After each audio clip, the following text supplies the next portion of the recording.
Hello, Chunky. It's the voice of reason for a Monday morning. Let's talk facts and the truth, if we can, because I think it would help, bearing in mind that the BBC didn't bother commenting about the wonderful gathering of people who were non-violent, completely non-violent, on Saturday in London, who simply wanted to make it absolutely crystal clear that the notion of having to show your medical history to get in a restaurant, bar, theatre, or anywhere else for that matter is not acceptable. It is nothing to do with saving lives. This is just about control. We didn't cover that on the BBC. What they did cover, though, was the death rate, again, as they have done every single day for 20 plus months. The BBC love to tell people who don't quite know the full story. In context, they are told, for example, 1,500 people die every day. It could even be higher this time of year. They don't understand that 400 people a day die of heart-related illnesses, for example, and that indeed pneumonia and normal flu have been bigger killers in recent days than the old Vinda flu. What is curious, though, is the facts, and I just want to stick with the facts. No argy-bargy here, no exaggeration, just the truth. So let's just look at this graph that has been passed by the mainstream media. Let's talk about the truth. So look here at this graph, and you can see how few people are going into hospital and dying of the Kung flu relative to last year. And prior to getting the jab, we can see the difference is absolutely brilliant. And these are people who die with the old Kung flu, not of it. Now, let me make you aware of one interesting thing that Bernie's tweets put out yesterday, which I think is so fascinating. Bangladesh had 0 COVID deaths this week. And there's a very good reason for that.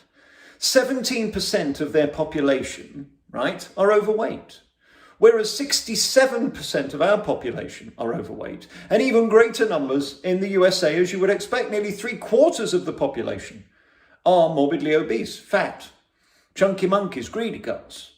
Now, we know that this illness is particularly attracted to those who are fatties, for a very good reason.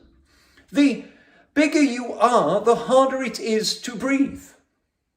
So it's obvious, isn't it, that if we were healthier, less fat, and indeed did a bit more exercise to be more respiratory-wise brilliant, there would be less deaths. I mean, it seems perfectly obvious to me that this has got something to do with it. Okay, you don't want to talk about that. Well, let's not talk about it. But the graph, show them again, Tarquin, is there in black and white.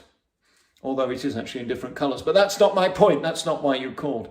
We've seen awful scenes across Europe this weekend, and I don't want to play you the video because it would break certain rules here at YouTube, but I will show you the pictures and the headlines. They're now using water cannons to disperse people. Berlin particularly has seen some awful scenes because people are so pissed off and so fed up with not being listened to, they feel they have no choice but to take to the streets, and that has led to violence, as we saw in the Netherlands. On Saturday particularly, cars set on fire, people frustrated. Of course, when this was done for the BLM protests in America, it was absolutely fine. Now, of course, these are anti-vaxxers who are top story on the BBC and ITV News. But not the people who were protesting in London, who were peaceful, simply saying they wanted freedom. It's very interesting, isn't it, how the narrative continues to be askew. It continues to not quite be the truth, the whole truth, and nothing but the truth. I'm not saying they're lying. I'm saying they're not putting things in context, and they're not giving both ends of the stick. All they're presenting is the shitty end of the stick that stinks, opposed to the nice, lovely, clean end of the stick, like in London, where thousands of people who are hard-working citizens of this country simply wanted to be seen that they were not agreeable, as so many were around the world, from Australia, New Zealand, to Italy, where there was the most incredible scene. Show them this picture, Tarquin. Just the most incredible scene in Rome. We will not be prevented from gathering. We will not stop protesting. You have no right in a free country. This is not going very well, this dictatorial governance. This totalitarian way of managing us is failing. But just remember this graph. Show it one more time. We have beaten the curve.